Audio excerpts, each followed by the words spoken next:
Thanks. Turning to other news today, it has now been 2 days since heavy rain caused flooding across parts of our region.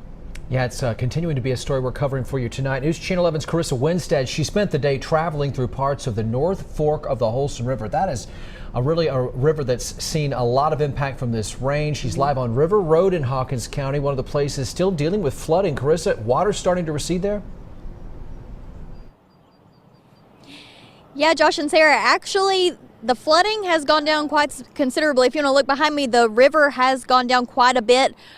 If you want to look over this way, just 2 days ago, the water was all the way up to this area here where the mud covers the roadway. And I was here just hours ago this morning where the road was still covered, but that is definitely not the scene today.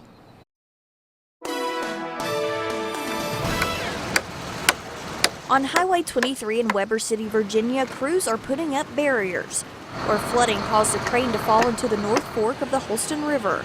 Seeing all that water just going down and the current so strong, you just got overwhelmed, especially with the crane and the water. The river runs behind Studio 21, where Elizabeth Berrigan works. She says she was working on Sunday when the water started rising. We're checking it throughout the day, and we saw that it was just rising more and more and more.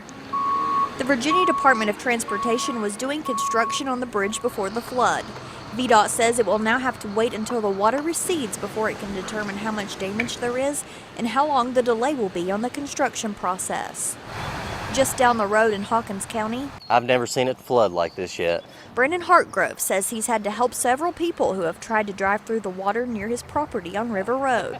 Had to have a couple people put out of ditches. During our interview, one person tried to turn around and got stuck in the mud. His advice? When high water is up, they don't need to be trying to go through the water. It's better to be safe than sorry.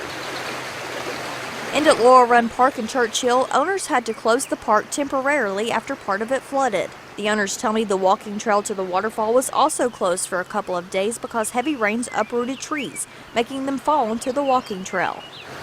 The park is back open and the water has started to recede, but it's still high in some spots and could be that way for a few days. Carissa Winstead, News Channel 11, in your corner.